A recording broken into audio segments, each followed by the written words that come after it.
नमस्कार बच्चों, कैसे हैं आप सब। आशा करते हैं बहुत अच्छे होंगे। आज हम लेके आए हैं सीटेट तो सितंबर 2026 से का क्लास 6 एनसीईआरटी चैप्टर नंबर 2, जिसका नाम है आखेटक खाद्य संग्राहक, जो 2 नंबर में है।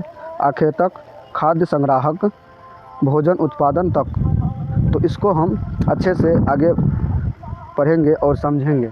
इसमें संपूर्ण एनसीईआरटी 2 चैप्टर का रीड होगा। आप इस वीडियो में बने रहें और वीडियो को लास्ट तक देखें, तभी इसमें कुछ समझ में आएगा। यदि आप आधा वीडियो देखते हैं तो आधा अधूरा ज्ञान अच्छा नहीं होता है। तो चलते हैं चैप्टर की ओर। तो चलिए हम क्लास को स्टार्ट करते हैं।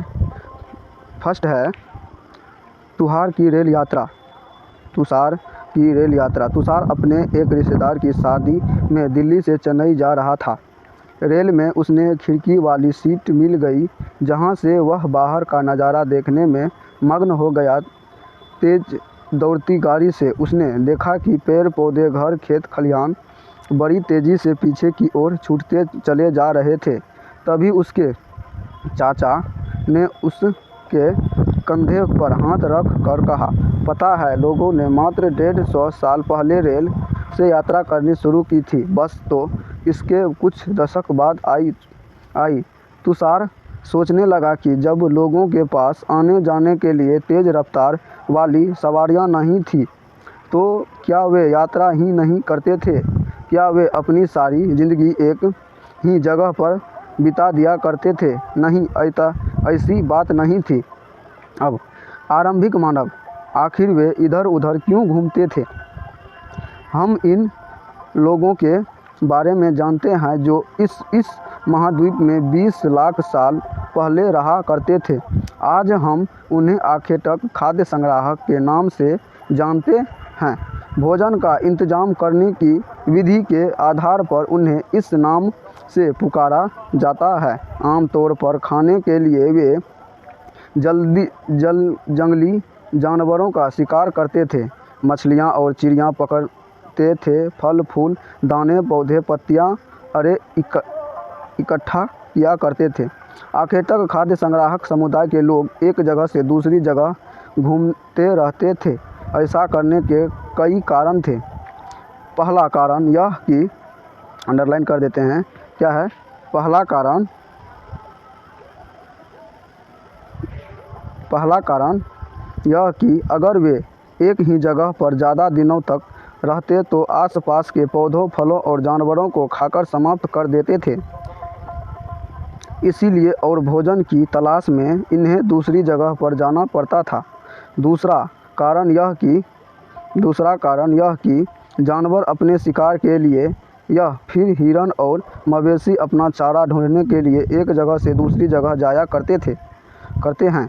इसीलिए इन जानवरों का शिकार करने वाले लोग भी इनके पीछे पीछे जाया करते होंगे। यानी जैसे सबका सीज़न अलग अलग होता है। जैसे अभी मकई का सीज़न है, कुछ दिन के बाद धान का होगा, कुछ दिन के बाद गन्ना का होगा। इसी तरह सीज़न में अपना अपना स्थान चेंज करते होंगे।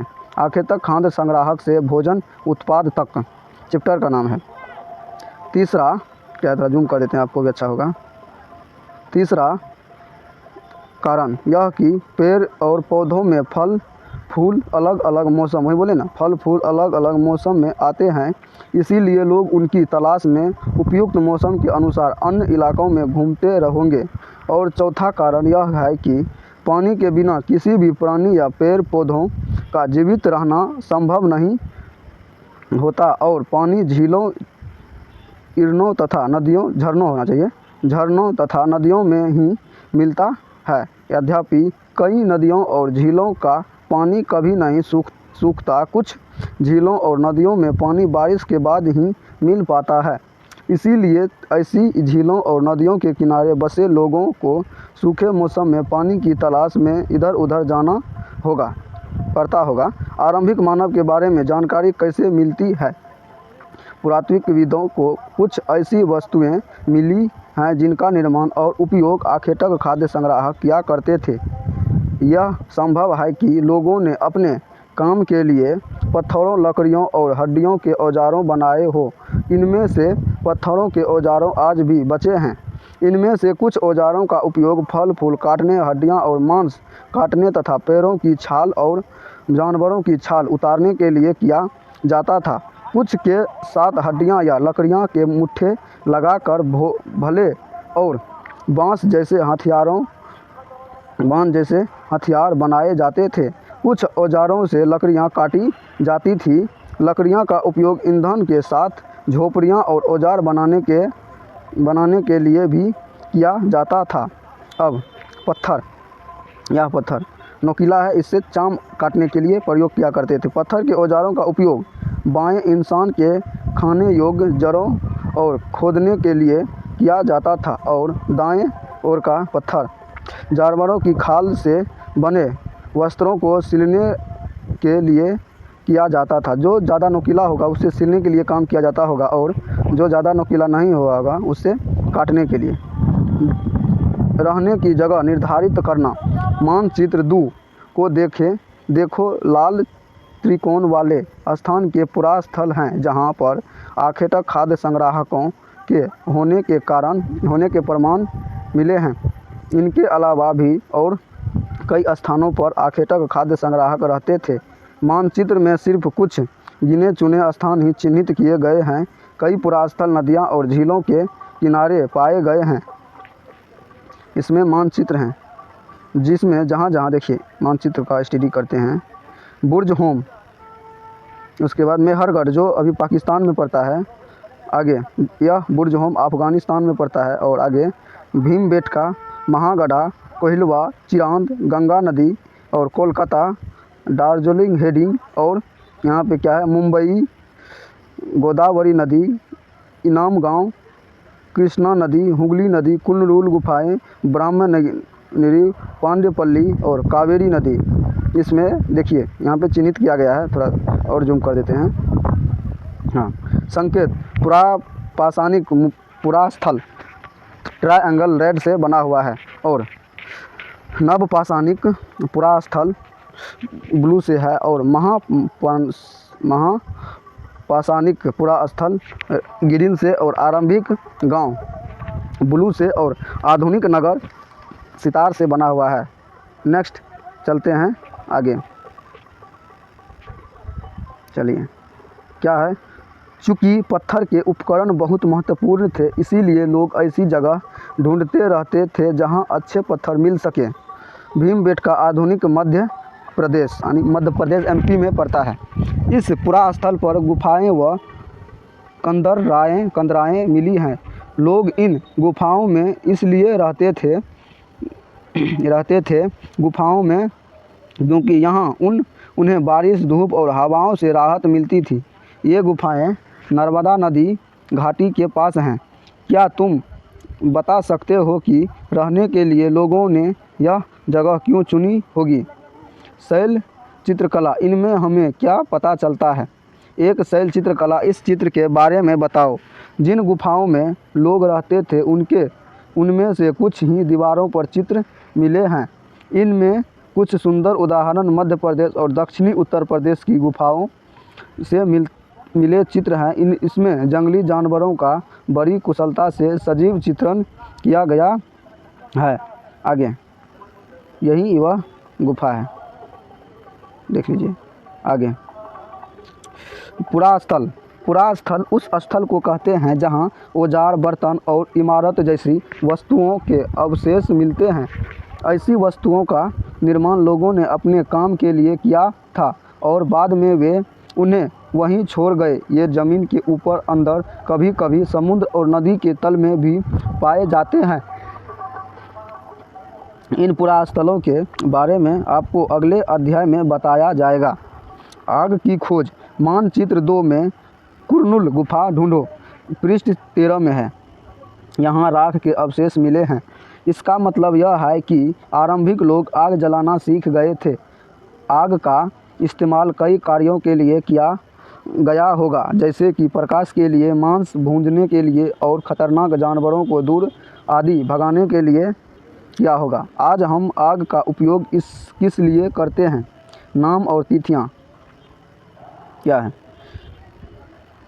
हम जिस काल के बारे में पढ़ रहे हैं पुरातत्वविदों ने उनके बड़े बड़े नाम रखे हैं। आरंभिक काल को वे पुरा पाषाण काल कहते हैं। वे दो शब्दों पुरा यानी प्राचीन और पाषाण यानी पत्थर से बना है।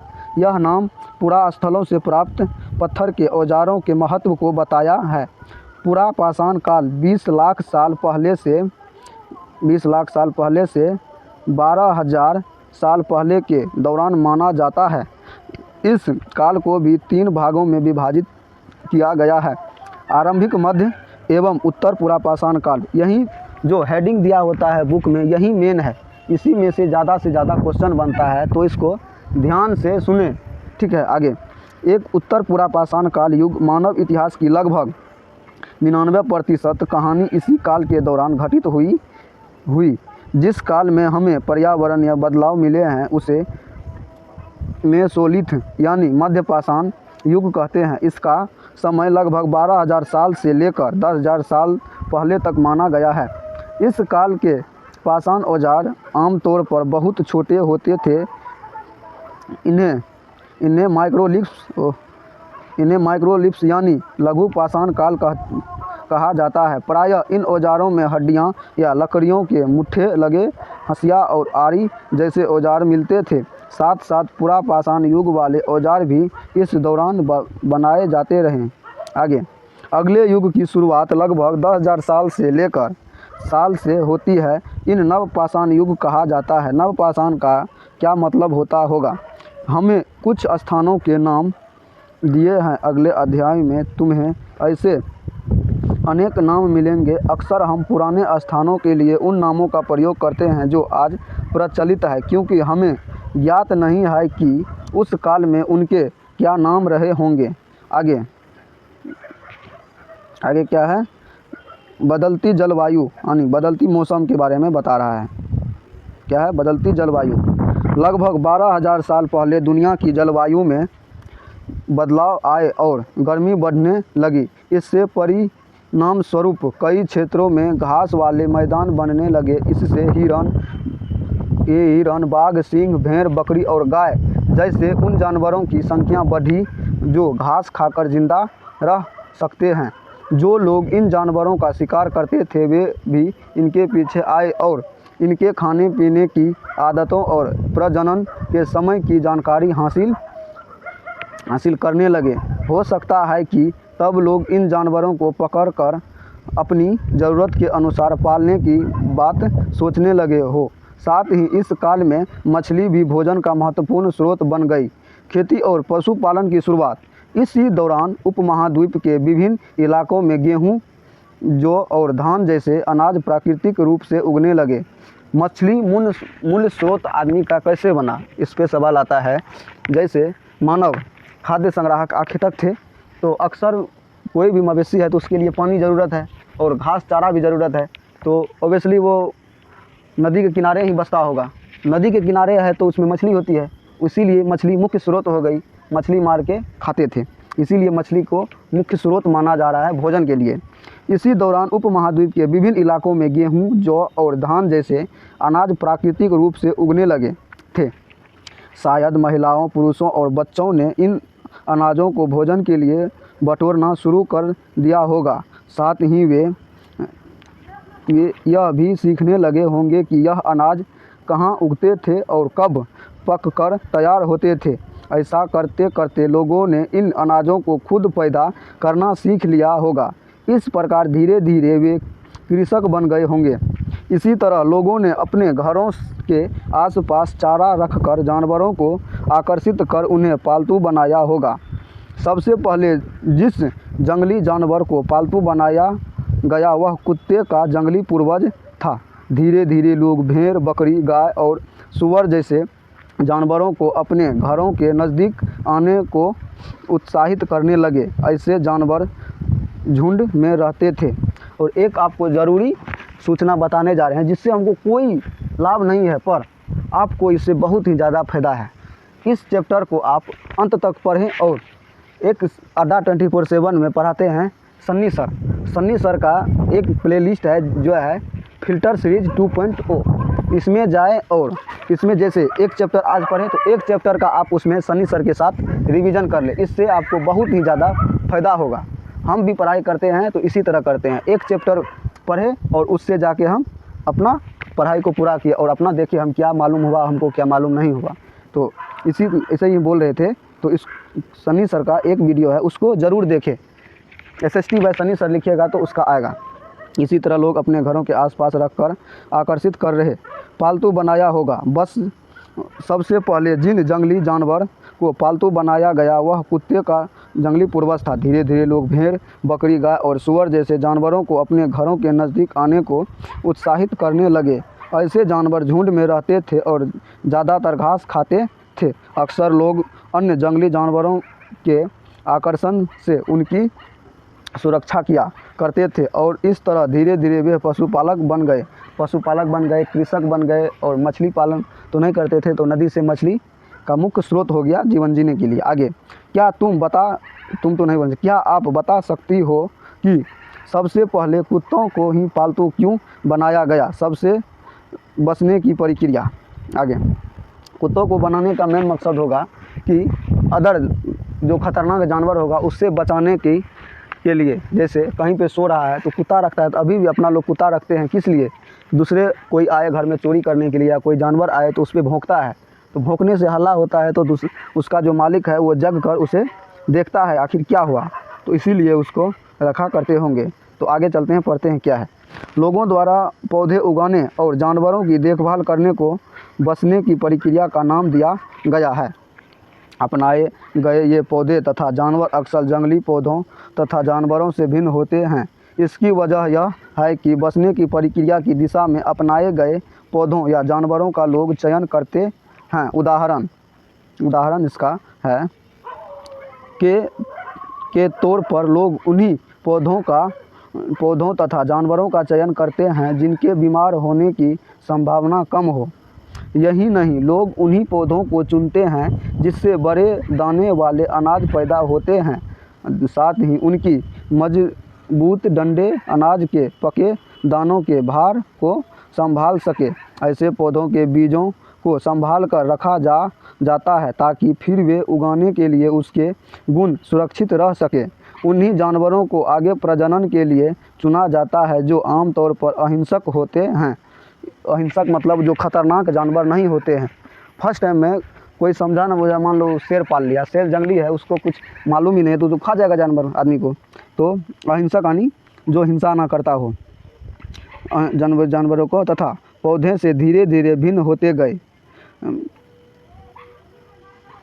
के दांत और सींग छोटे होते हैं। इन दांतों को देखो, दांत है ये जो है अंडरलाइन कर देते हैं, ये दांत है, ये क्या है? दांत है। इन दांतों को देखो, इनमें से कौन सा जंगली सूअर का और कौन सा पालतू सूअर का है। बचने की प्रक्रिया पूरी दुनिया में धीरे धीरे चलती रही। यह करीब 12,000 साल पहले शुरू हुई। वास्तव में आज हमें जो भोजन करते हैं वो उसी बचने की प्रक्रिया की वजह से हैं। कृषि के लिए अपनाई गई सबसे प्राचीन फसलों में गेहूं तथा जौ आते हैं। उसी तरह बसे पहले पालतू बनाए गए जानवरों में कुत्ते के बाद भेड़, बकरी आते हैं। नेक्स्ट क्या है? अनाज के उपयोग। एक नवीन जीवन शैली। आप किसी पौधे के बीज को बोकर देखो, तुम पाओगी कि इसे विकसित होने में कुछ वक्त लगता है। इसमें कुछ दिन, महीने या फिर साल तक लग सकता है। इसीलिए जब लोगों पौधे उगाने लगे तो उनकी देखभाल के लिए उन्हें एक ही जगह पर लंबे समय तक रहना पड़ता था। बीज बोने से लेकर फसलों के पकने तक पौधों की सिंचाई करने, खरपतवार हटाने, जानवरों और चिड़ियों से उनकी सुरक्षा करने जैसे बहुत से काम शामिल थे। कटाई के बाद अनाज का उपयोग बहुत संभाल कर करना पड़ता था। अनाज को भोजन और बीज दोनों ही रूपों में बचा कर रखना आवश्यक था। इसीलिए लोगों के भंडारण की बात सोचनी पड़ी। बहुत से अनाज के उपयोग बीज के रूप में, खाद्य के रूप में, उपहार के रूप में और भंडारण के रूप में से इलाकों में लोगों ने मिट्टी के बड़े बड़े बर्तन बनाए, टोकरियां बुनी या फिर ज़मीन में गड्ढा खोदा, क्योंकि क्योंकि तुम्हें लगता है कि शिकारी या भोजन संग्राहक करने वाले बर्तन बनाने और उनका प्रयोग करते होंगे। अपने जवाब का कारण बताओ। जानवर चलते फिरते खाद्य भंडार। जानवर बच्चे देते हैं जिससे उनकी संख्या बढ़ती है। अगर जानवरों की देखभाल की जाए तो उनकी संख्या तो बढ़ती ही है, साथ ही उनसे दूध भी प्राप्त हो सकता है जो भोजन का एक अच्छा स्रोत है। यही नहीं, जानवरों से हमें मांस भी मिलता है, जिससे दूसरे शब्दों में पशुपालन भोजन के भंडारण का एक तरीका है। भोजन के अतिरिक्त जानवरों से और क्या क्या मिल सकता है? आज जानवरों का उपयोग किस लिए होता है? आओ आरंभिक कृषकों और पशुपालकों के बारे में पता करें। मानचित्र 2 पृष्ठ नंबर 13। देखो, क्या तुम्हें कई नीले वर्ग दिख रहे हैं? पता है, इनमें से प्रत्येक बिंदु उस जगह को दर्शाता है जहां पुरातत्वविदों को शुरुआती कृषकों और पशुपालकों के होने के साक्ष्य मिले हैं। ये पूरा उपमहाद्वीप में पाए गए हैं। इनमें सबसे महत्वपूर्ण पश्चिमोत्तर क्षेत्र में, आधुनिक कश्मीर में और पूर्वी तथा दक्षिणी भारत में पाए गए हैं।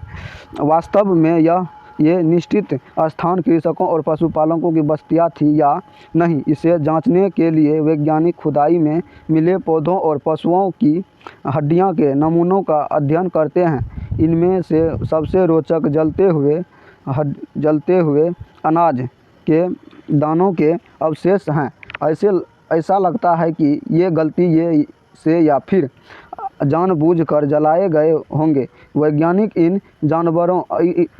इन अनाजों के दानों की पहचान कर सकते हैं। इस तरह हमें पता चलता है कि इस उपमहाद्वीप के विभिन्न भागों में बहुत सारी फसलें उगाई जाती रही होगी। वैज्ञानिक विभिन्न जानवरों की हड्डियां की भी पहचान कर सकते हैं। नेक्स्ट, अस्थायी जीवन की ओर। पुरातत्वविदों को कुछ पुरास्थलों पर झोपड़ियां और घासों के निशान मिले हैं, जैसे कि बुर्ज होम। वर्तमान कश्मीर में के बुर्ज होम के लोग गड्ढे के नीचे घर बनाते थे जिन्हें गर्तवास कहा जाता था। इनमें उतरने के लिए सीढ़ियाँ होती थी जिससे उसे ठंड के मौसम में सुरक्षा मिलती होगी। पुरातत्वविदों को झोपड़ियों के अंदर और बाहर दोनों ही स्थानों पर आग जलाने की जगहें मिली हैं। ऐसे लगता है कि लोग मौसम के अनुसार घर के अंदर या बाहर खाना पकाते होंगे। एक गर्तवास का चित्रण बताओ। बहुत सारी जगहों से पत्थर के औजार भी मिले हैं। इनमें से कई ऐसे हैं जो पुरान यूनानी उपकरणों से भिन्न हैं, इसीलिए इन्हें नवपाषाण युग का माना गया है। इनमें से औजार भी हैं जिनकी धार को और अधिक तेज धार को कर दिया है। करने के लिए उन पॉलिश चढ़ाई जाती थी। ओखली और मूसल का प्रयोग अनाज तथा वनस्पतियों से प्राप्त अन्य चीज़ों का पीसने के लिए किया जाता था। आज हजारों साल बाद भी खोली और मूसल का ओखली जिसमें हम लोग अभी कूटने मतलब जिसमें पहले तो चावल कूटते थे, दाल कूटते थे, अब तो सबका मिक्सी सबका समय खा गया है। फिर भी तो क्या है, ओखल और मूसल का प्रयोग अनाज पीसने के लिए किया जाता है। उसी तरह प्राचीन प्रस्तर यूनियन औजारों का निर्माण और प्रयोग लगातार होता रहता। कुछ औजार हड्डियां से भी बनाए जाते थे, जो अभी देख रहे हैं। ये मूसल है, क्या है, मूसल है, ये नुकीला भाग है और ये चौड़ा वाला भाग है। इससे कूटने पीसने का, इस पर पीसता था, सिलवट से है। ये कूटने वाला नुकीला भाग है, कूटने का काम करते होंगे। नेक्स्ट, क्या नाम है इसका दिया हुआ है, आगे चलते हैं। नवपाषाण युग के पुरास्थल से कई प्रकार के मिट्टी के बर्तन मिले हैं। कभी कभी इन पर अलंकरण भी किया जाता था। बर्तनों का उपयोग चीज़ों को रखने के लिए किया जाता था। धीरे धीरे लोग बर्तन का प्रयोग खाना बनाने के लिए भी करने लगे। चावल, गेहूं तथा दलहन जैसे अनाज अब आहार का महत्वपूर्ण हिस्सा बन गए थे। इसके साथ साथ अब लोग कपड़े भी बुनने लगे थे। इसके लिए कपास जैसे आवश्यक पौधे उगाए जा सकते थे। क्या तुम कल्पना कर सकती हो जो कि इस पात्र में क्या रखा होगा? तो क्या अनाज स्टोर करने के लिए बनाया गया था और उसमें खाना भी पकाना का प्रयोग यानी स्टार्ट कर दिया होगा। क्या ये परिवर्तन हर जगह एक स्थान एक साथ ही आ गए होंगे? ऐसी बात नहीं है। एक तरफ जहाँ कई हजारों वर्ष स्त्री पुरुष शिकार और भोजन संग्राहक करने का काम करते रहे थे, वहीं अन्य लोगों ने हजारों सालों के दरमियान धीरे धीरे खेती और पशुपालन को अपना लिया। बहुत जगह लोग मौसम के मुताबिक बदल बदल कर अपनी जीविका चलाया करते थे। सूक्ष्म निरीक्षण मेहरगढ़ में जीवन मृत्यु मानचित्र 2 पृष्ठ 13 जो देखे थे में मेहरगढ़ ढूंढो। यह ईरान जाने वाली सबसे महत्वपूर्ण रास्ते बोलन दर्रे के पास एक हरा भरा समतल स्थान है। मेहरगढ़ संभवतः वह स्थान है जहाँ के स्त्री पुरुष ने इस इलाके में सबसे पहले जो गेहूं उगाना और भेड़ बकरी पालना। यहाँ विभिन्न प्रकार के जानवरों की हड्डियाँ मिली। इनमें हिरन तथा सूअर जैसे जंगली जानवरों तथा भेड़ और बकरियों की हड्डियाँ हैं। मेहरगढ़ में इनके अलावा चौकोर तथा आयताकार घरों के अवशेष भी मिले हैं। प्रत्येक घर में 4 या उससे ज़्यादा कमरे हैं, जिसमें से कुछ संभवतः भंडारण के काम आते होंगे। क्या है मेहरगढ़ के घर का चित्रण? मेहरगढ़ एक घर हुआ। मेहरगढ़ के घर शायद ऐसे दिखते हो। तुम जिस घर में रहते हो उसके साथ इस घर की क्या समानता है? मृत्यु के बाद सामान्यतया मृतक के सगे संबंधी उसके प्रति सम्मान जताते हैं। लोगों की आस्था है कि मृत्यु के बाद भी जीवन होता है, इसीलिए कस्बों में मृतकों के साथ कुछ सामान भी रखे जाते थे। मेहरगढ़ में ऐसी कई कब्र में है ऐसी कई कब्र मिली है। एक कब्र में एक मृतक के साथ एक बकरी की भी दफनाया गया था। संभवतः इसे परलोक में मृतक ने के खाने के लिए रखा होगा। आजकल अपना लोग पढ़ते हैं, थोड़ा बहुत हंसी भी आता है इस पे। मृतक के लिए बकरी दिया दी, भगवान के पास रास्ता पे जाने में ज़्यादा टाइम लगता है तो बकरी खा भी सकता होगा, तो उस टाइम उसका आस्था रहा होगा, उस पर तो अपना लोग सवाल उठा नहीं सकते हैं। मेहरगढ़ की कब्र का चित्र, ये कब्र है, ये कब्र है। क्या तुम बकरी के कंकाल को पहचान सकते हो? नेक्स्ट क्या है? फ्रांस में गुफा में की गई चित्रकारी, यानी गुफा के अंदर चित्रकारी की गई है। क्या है? अपने एटलस में फ्रांस ढूंढो। यह चित्र फ्रांस की एक गुफा का है। इस पुरा स्थल की खोज लगभग 100 साल पहले 4 स्कूली छात्रों ने की थी। इस तरह के चित्र लगभग 20,000 साल पहले से लेकर 10,000 साल पहले के बीच बनाए गए होंगे। इनमें कई जानवरों के चित्र हैं।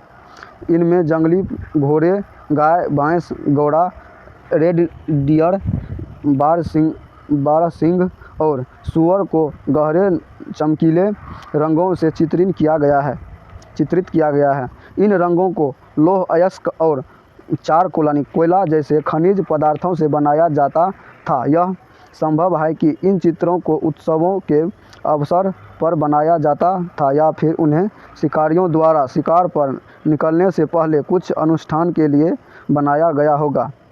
क्या तुम इन्हें बनाने का कोई और कारण बता सकते हो? कमेंट में आप बताएं। नेक्स्ट, एक नवपाषाणिक पुरास्थल। एटलस में तुर्की ढूंढो। नवपाषाण युग के सबसे प्रसिद्ध पुरास्थल में एक